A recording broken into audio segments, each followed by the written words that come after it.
corresponde, les decía, al esqueleto axial. ¿Okay? La agenda es esto. Vamos a tratar de describir en los próximos minutos un poquito lo que está acá, ¿no? ¿Qué es el esqueleto axial? Que yo creo que ya algo hemos descrito, seguramente con sus docentes también en la práctica. Constitución, división y función, cuáles son los huesos del cráneo. Ahora vamos a ver el detalle, características, detalles anatómicos. Lo mismo para los huesos del macizo facial. Y finalmente algunas palabras de huesos del oído y el yoides. Digo algunas palabras porque esta temática la vamos a desarrollar sobre todo cuando hagamos ya anatomía del oído propiamente, ¿no? Nos vamos a dar una versión un poco más completa del tema de oído, ¿no? Entonces vamos a sobre todo conversar sobre lo que es el cráneo principalmente. Bien, lo primero a comentar, ya ustedes conocen que el esqueleto axial se llama axial. ¿Qué quiere decir axial? Axis, ¿qué significa? Eje, o sea, hacia la línea media, ¿de acuerdo? Entonces, axial se refiere a todas aquellas estructuras óseas que se encuentran hacia el centro de nuestro organismo. Y tiene una característica adicional, ¿verdad? ¿De qué se encarga el esqueleto axial a diferencia de la pendicular? Protege, exactamente, protege órganos. En el caso, si vemos aquí, si vamos de proximal o rostral, que ustedes saben esto de posición anatómica y terminología, es superior o rostral, inferior o caudal. Si vamos de rostral a caudal o de superior a inferior, la primera estructura que vamos a encontrar es el cráneo, que es lo que vamos a detallar en breve. El cráneo, que es, yo diría, la parte más importante. ¿Por qué? Porque va a proteger a, digamos, el centro regulador de todo nuestro organismo, que es el sistema nervioso central, ¿verdad? Lo que se conoce como encéfalo, ¿no? Recuerden que el encéfalo está formado por el cerebro, el cerebelo y el tronco encefálico. Entonces, estas estructuras se encuentran dentro de lo que significa el cráneo óseo. Por supuesto, también los órganos de los sentidos, parte de los órganos de la deglución y del sistema respiratorio proximal. Pero protege estos órganos. Por lo tanto, corresponde o es parte, por eso se le considera del esqueleto axial. Luego seguimos en descenso, debajo tenemos la llamada columna vertebral, que ya han detallado, tengo entendido en la clase anterior respecto a sus articulaciones y demás, y sus características, seguro curvaturas y todo ello han visto ya. ¿De qué se encarga de proteger la columna vertebral en su totalidad? La continuación del encéfalo, ¿cómo se llama? La médula espinal, que también es parte del sistema nervioso central. Entonces, ustedes se dan cuenta, el esqueleto axial está protegiendo, ¿no?, hasta lo que hemos mencionado, el sistema nervioso central. Pero no solo eso, sino también tenemos, también localizado al centro, ¿verdad?, a lo que se denomina, o bueno, digamos el nombre pero global, que se llama la jaula o caja torácica, que va desde adelante de este hueso llamado el esternón hacia los costados. Esto está con un color un poco, digamos, mostaza, algo naranja tal vez, que son los cartílagos costales, las costillas detrás, y estas yéndose hacia posterior para articularse con las vértebras, a todo ese conjunto de estructuras que llamamos la caja o jaula torácica. ¿Qué estructuras va a proteger principalmente? Corazón y pulmón, ¿de acuerdo? Entre otras estructuras, ¿no? El esófago, ¿no?, vasos y nervios que pasan o transitan por ahí. Entonces, todo lo que hemos mencionado constituye, pues, el esqueleto axial, ¿de acuerdo? Entonces, la función es lo que acabamos de mencionar, es la protección de órganos internos, y hemos mencionado cuáles son. Ahí tienen una vista anterior, una vista lateral derecha y una vista posterior donde pueden ver todas las apófisis, ¿qué? ¿Cómo se llaman las apófisis? Espinosas, ¿ok?, de cada una de las vértebras, como seguramente algo han detallado, ¿ok? Eso es entonces la definición de esqueleto axial. ¿Y esqueleto apendicular a qué se refería? A lo que queda, pues, ¿no? Pero solo extremidades. Acuérdense que hay dos estructuras, tanto arriba, acá no está obviamente porque el gráfico está quitado completamente. ¿Por ahí lo escuché? Cinturas. Acuérdense que tenemos dos cinturas, ¿no? La cintura escapular y abajo la cintura pélvica, ¿verdad? En la parte superior sería cintura escapular más los huesos del miembro superior, que es la clase de la próxima semana. Y hacia abajo la cintura pélvica y los huesos del miembro inferior. ¿Okay? Esa es la cintura, o perdón, el esqueleto apendicular. Listo. Eso de forma general respecto al esqueleto axial. Ahora, entrando a lo que nos compete el día de hoy, que es la primera parte del esqueleto axial, que corresponde a los huesos del cráneo. Vamos a hablar entonces del cráneo óseo, características importantes. Lo primero a mencionar es lo siguiente. Este es un corte que justamente parte a la cabeza o al cráneo óseo por la mitad, una mitad derecha y una mitad izquierda. ¿Cómo se llama ese corte? Sagital, perfecto. Entonces, si yo tengo una vista sagital del cráneo, ¿no?, visto desde dentro, estamos viendo el lado izquierdo, digamos el hemisferio izquierdo, y estaría así, se está viendo mi mitad izquierda. yo trazo una línea imaginaria que va desde este punto, que es la zona de unión entre este hueso, que ahora vamos a verlo. A ver, quiero que entiendan el límite para clasificar en dos porciones importantes. Este punto me está uniendo el frontal por arriba con el hueso nasal propio por debajo. Digamos que es la articulación nasofrontal, donde está el círculo, y donde acabo de señalar.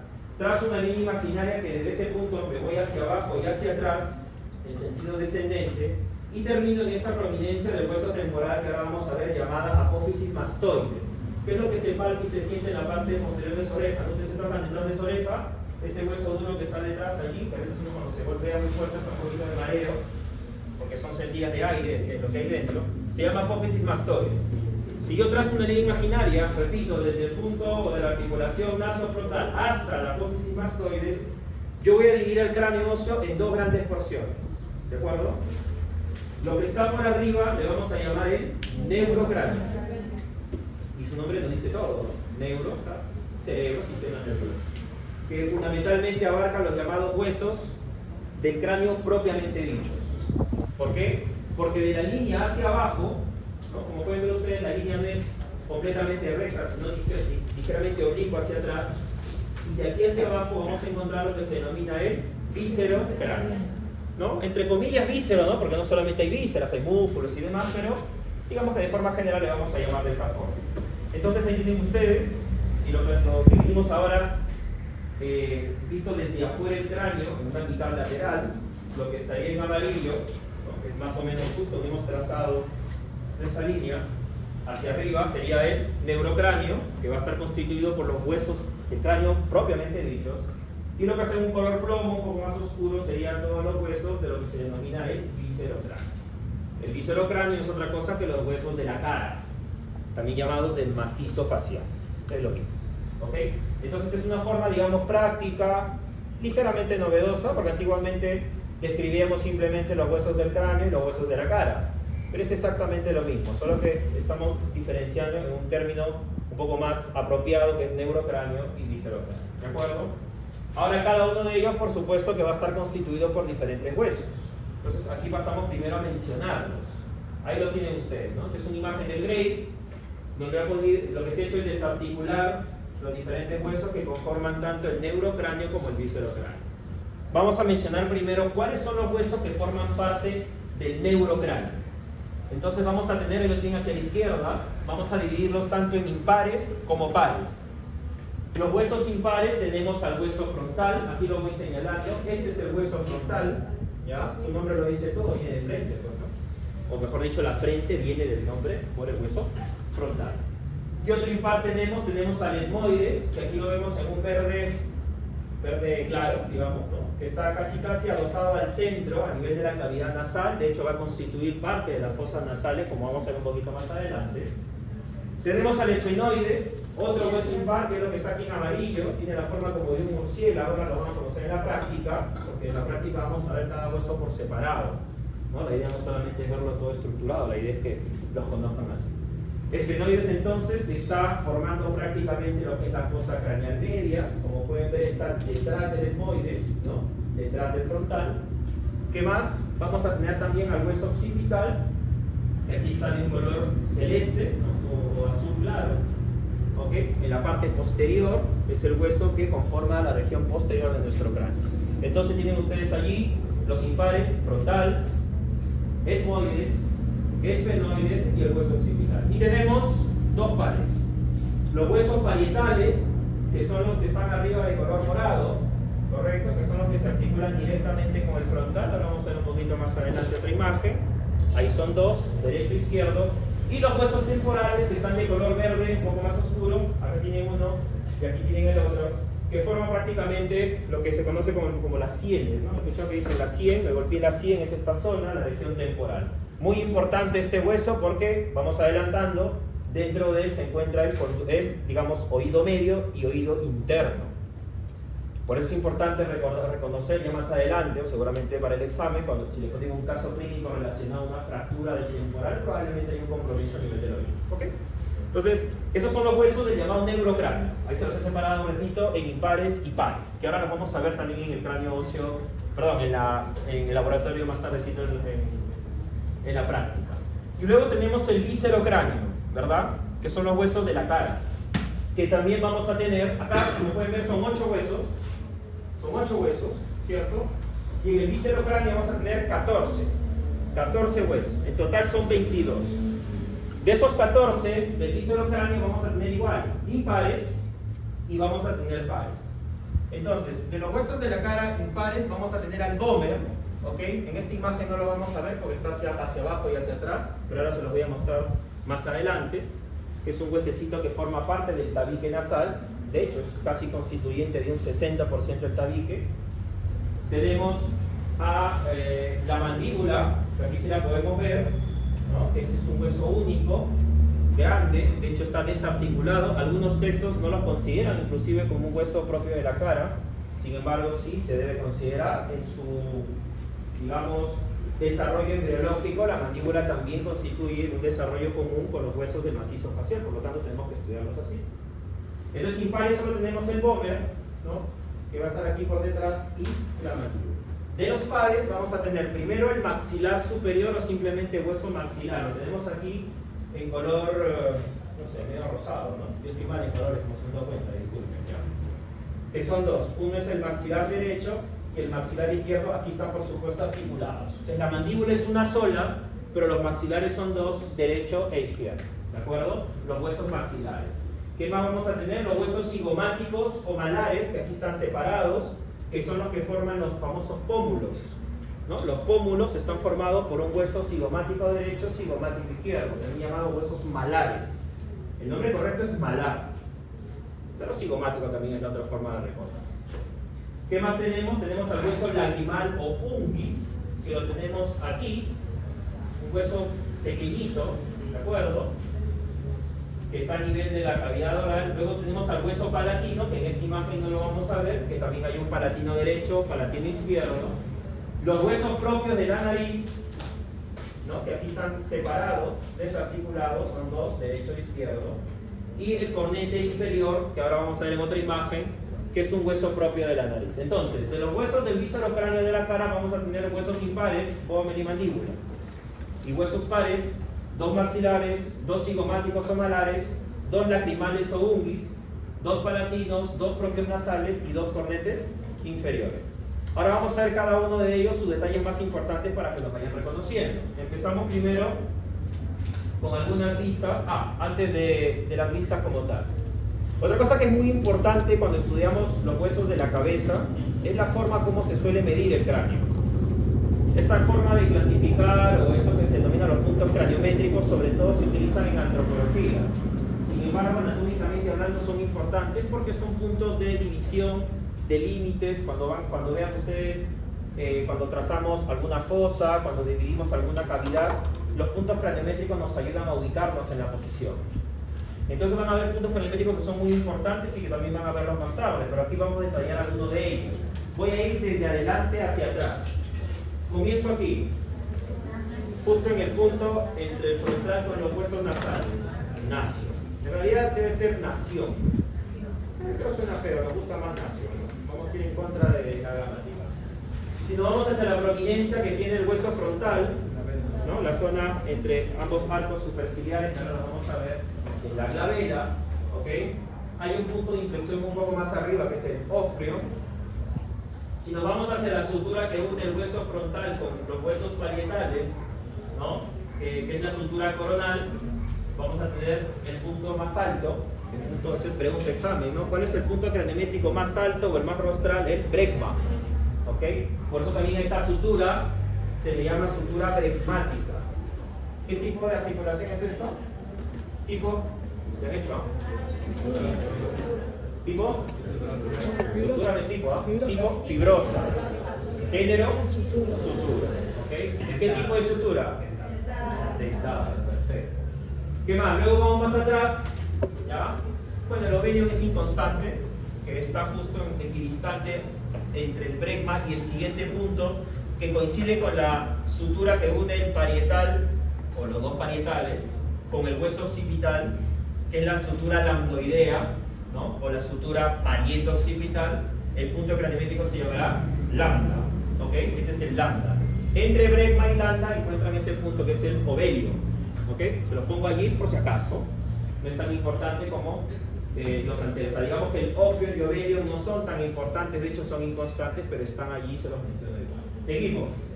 Si nos vamos ahora, estamos en una vista lateral izquierda, y me voy al punto de unión entre el hueso frontal, parietal, esto que es el esfenoides visto desde fuera, y el hueso parietal, o el hueso temporal.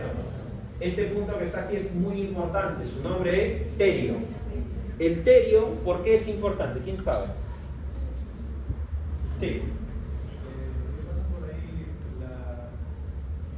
Sin miedo, equivócate, dime cualquier arteria, porque aquí en el examen no vale otra cosa. ¿Cuál?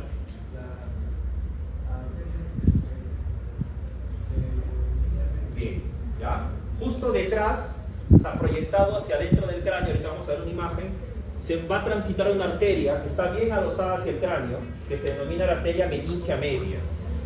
La arteria meningia media, justo por tener contacto con esa zona que es el terio, es muy susceptible a golpes o impactos y se pueden producir hematomas. Es muy frecuente, sobre todo en los pacientes adultos mayores, no se suelen golpear la cabeza o cualquiera de nosotros, y puede romper, lesionar, es sobre todo la rama anterior de la meningia media. Sí. Yo había visto un fotográfico en el que había una parte llamada vértex. ¿Dónde estaría? Vértex también es en esta zona, ¿no? Eso se utiliza sobre todo en embriología, que es la más alto, el punto más alto. Porque el brecma está hacia adelante donde está la sutura, y el vértex es justo en un punto en esta zona, más arriba. Se usa en embriología para medir. Por ejemplo, cuando utilizan del vértice a la nalga, del vértice al pie, que usan en embriología para medir a los bebés, utilizan ese punto. El vértex estaría un poco más detrás. Desde el punto de vista craniométrico, el más alto es el brecma. Si hablamos de dirección o posición o medida embriológica, el vértex es el punto, porque es el vértex la parte más alta, que está detrás. ¿Ok? Pero como punto craniométrico, el vértex no es un punto craniométrico. ¿De acuerdo? Para que ustedes se bien, los puntos craniométricos todos terminan en ON, ¿no? Nacio, vasio, etc. Tengo el terio por delante. Detrás voy a tener entre el hueso temporal, parte del parietal y el occipital, tengo este punto, ¿cómo se llama? Asterio. ¿Ok? No pasa nada importante allí. Pero ¿por qué sí son también relevantes estos dos, aparte de la meningia media en el caso del terio? Porque allí en la etapa, digamos, cuando nace, ¿no? el ser vivo, nace el bebé, recuerden que los huesos todavía no están completamente osificados. De hecho, existe al inicio es tejido cartilaginoso, o sea, son sin condrosis en primer lugar, y luego ya se van osificando hasta que se hacen suturas. Pero en esos espacios, justo, estamos viendo la vista lateral, a nivel del terio y asterio vamos a tener separación. O sea, no van a estar juntos los huesos y va a haber tejido cartilaginoso. Esas son las llamadas fontanelas, ¿ok? Que se van a llamar igual, fontanela térica y fontanela astérica, ¿no? Ok, ¿qué más tenemos? Si nos vamos un poquito más abajo, aquí voy a señalar con el puntero, tenemos donde se encuentra una prominencia en la parte, justo a nivel del occipital existe una elevación o prominencia que se llama protuberancia occipital externa, justo acá. En ese punto exactamente allí encontramos el inion. Entonces si vamos de adelante hacia atrás tenemos nasion, labella, brecma, lambda, inion. ¿De acuerdo? Como puntos de medida. Nos vamos más abajo y a este nivel proyectado, ahorita vamos a ver en otra imagen, está el gran agujero, el más grande de todos los orificios de la base del cráneo, que se llama el agujero magno. En el borde posterior del agujero magno encontramos el opiston, y en el borde anterior, que aquí no ha salido, está el vasio, ¿ok? Con S, de base, vasio, ¿ok? Eso como lo... acá está el vasio, sí, acá está señalado, aquí está señalado, sino que está justo del agujero magno hacia la parte anterior, ahora lo vamos a señalar más adelante. ¿Qué más? Tenemos otros puntos a nivel del macizo facial. Hasta allí hemos mencionado los puntos craniométricos del neurocráneo. Ahora vamos a mencionar los del viscerocráneo. Tenemos, por ejemplo, aquí, justo a nivel del hueso lagrimal o unguis, tiene su conductito, miren que señalo acá, este es el conducto para, o el espacio para el conducto lacrimonasal, ¿de acuerdo? Justo a este nivel está el punto lacrimal o dacrio. Dacrio viene del griego, que quiere decir lágrima, ¿ok? Dacrio. De hecho, cuando se inflama esa zona se llama dacriocistitis, ¿no? Se inflama el conducto lagrimal, no se dice lagrimitis, pues, ¿no? Es como, por ejemplo, cuando hablamos de trompa, no decimos trompitis, ¿no? Se utiliza el término tubárico, ¿no? Ok. O salpingo, ¿no? El término salpingo significa trompa. Por eso que en las damas, cuando hay una inflamación de las trompas de falopio, no decimos falopitis, ¿no? Trompitis de falopitis no decimos, ¿no? Decimos salpingitis. Salpingo, tubárico, significa trompa. O sea, hay términos que suenan pues mal y se les cambia el nombre, ¿no? Entonces, datrium, punto lacrimal. ¿Qué más? A nivel de, justo debajo de este orificio, que es el orificio cigomático, en el hueso malar o cigomático, es este hueso aquí que ven ustedes en forma triangular, debajo está el punto malar, o a ese nivel se encuentra el punto malar o punto cigomático. ¿Qué más? Yo tengo aquí este nivel, justo debajo de esta estructura, es una espina que nace del maxilar superior que se llama la espina nasal anterior. Ahí tengo el punto espinal, así de simple, punto espinal. Luego, aquí este nivel, ¿no? Que digamos aquí no han salido los puntitos guiando, pero es este punto, el punto alveolar, aquí donde señalo, se llama punto alveolar o prostio. Prostio, así tal cual se escucha. Punto alveolar o prostio. Y luego tenemos el famoso, ¿no? De ahí el nombre, ¿cómo le llamamos a esto? El mentón. Es mentón, ¿no? Mentón es el punto craniométrico que se encuentra justo a ese nivel, el punto mentoniano o mentón, en la parte más anterior del vértice de la mandíbula. Y hacia atrás, el ángulo. ¿Perdón? El alveolar también era. Alveolar es prostio. Prostio. P-R-O-S-T-I-O-N. Prostio o prostión, ¿no? Punto mentoniano, y aquí detrás, a nivel del ángulo de la mandíbula, el conocido gonio. ¿Ok? Entonces, esos son los diferentes puntos craniométricos que podemos encontrar a nivel del neuro y viscerocráneo, que seguramente también los van a repasar ahora más tarde en la práctica. Ok, seguimos. Acá vemos los mismos puntos, pero en una vista anterior. ¿Ok? Acá tenemos el nacio, ¿no? Entre el hueso frontal y los dos huesos nasales propios. El datrium a nivel del hueso lacrimal. Por ejemplo, miren, acá tienen una, justo en la zona donde se insertan los cartílagos alares de la nariz, incluyen el riñón, ¿ok? Estos ya son otros que no son tan relevantes, pero igual se los coloco para que los conozcan y los sepan, ¿no? El punto espinal o nasoespinal es lo mismo, acá está el prostio que les mencionaba en el anterior, y el punto mentoniano, mentón o nation, que es lo mismo, ¿ok? Y el gonion hacia atrás, el ángulo de la mandíbula. Listo, puntos craniométricos. Ok, si vemos una vista superior, ahora el cráneo, el neurocráneo lo vamos a dividir en dos partes. La parte superior, que es completamente convexa hacia afuera, es lo que se denomina la bóveda craneana, calvaria o calota. Calota, no calata, alguien me dijo una vez así en una clase. Calota craneana. Y así lo escribieron todavía que lo pegó. Bóveda, calvaria o calota. Calota lo menciono al final porque ya no es el nombre en la terminología anatómica actual, ¿no? El nombre correcto es calvaria. Pero bueno, calota craneana sigue siendo válido, ¿no? Vean ustedes entonces la bóveda craneana o calvaria. Esto se llama la vista superior o norma. Cuando vean ustedes en la diapositiva el término norma, estamos hablando de la vista que estamos observando. La anterior era una norma anterior. Esta se llama norma superior o vista superior simplemente. Entonces aquí vamos a encontrar hacia la parte superior, estamos viendo desde arriba, hacia allá sería superior y anterior, esto es inferior y la vista posterior, ¿no? Esto sería el hueso frontal. Aquí tenemos a los dos parietales. ¿Cómo se llama esto? Ya saben, ¿no? Sutura coronal, también llamada bregmática, junto al medio, el bregma. Vamos a ir señalando con el puntero para no estar ahí de... Ahí está, aquí. Luego tenemos parietal izquierdo, parietal derecho y al centro esta sutura que es la sutura sagital o interparietal, ¿correcto? Y bueno, es lo que observamos en esta vista, ¿no? Como pueden ver es completamente convexa. Si vemos esta misma, retrocedo. Yo volteo, abro el cráneo y ahora miro desde dentro. Por fuera es convexo, pero por dentro voy a encontrar una gran concavidad. Y esto lo vamos a ver así. Ahí les he puesto el nombre de calota, ¿ok? Para que no se les olvide, pero es calvario o bóveda craneana. Esto sería anterior, esto es posterior, y fíjense, es completamente cóncavo. Y vean ustedes cómo encuentro estas delimitaciones, estos surcos dentro de esta zona de la bóveda craneana. Esto que vemos aquí no es otra cosa que las impresiones de la arteria que mencionó su compañero, la arteria meningia media. Aquí toma un nombre, se llama la hoja de higuera, hoja de higuera, como higo, ¿no? Hoja de higuera. ¿Qué es la hoja de higuera? Son las impresiones que deja la arteria meningea media dentro del cráneo, para que vean lo adherida al cráneo que está. ¿Qué más voy a encontrar aquí? Veo un surco enorme que estoy señalando acá, desde anterior hacia posterior.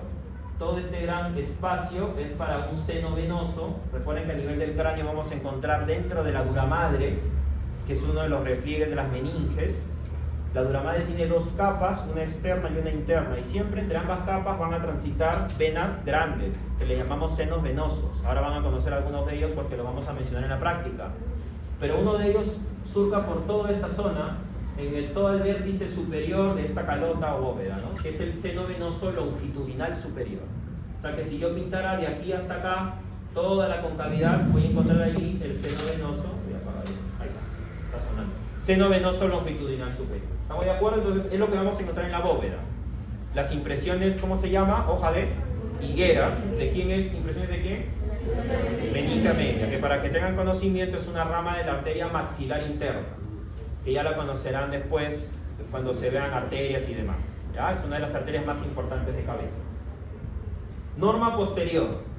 Es una vista desde atrás y vemos la continuidad de la calota o calvaria, ¿no? ¿Qué hueso es? Hueso occipital. Aquí vemos los parietales, la parte final de la estructura sagital. Y miren ustedes, el número 18 aquí me dice cómo se llama. ¿Hueso? Eso, hueso wormiano o hueso sutural. ¿Qué es un hueso wormiano? Es un hueso accesorio a nivel del cráneo. ¿Cómo se llaman los huesos accesorios que están fuera del cráneo? Por ejemplo, si uno es famoso es a nivel del primer metacarpiano o la primera falange, metatarsiano, perdón, a nivel del pie. ¿Cómo se llaman esos huesitos accesorios? Ya, más famoso todavía, la rótula, ya. ¿Cómo se llaman? Sesamoideos. ¿Okay? Los huesos sesamoideos, que el más grande es la rótula, pero también los encontramos a veces en los ángulos o en las bases de las epífisis.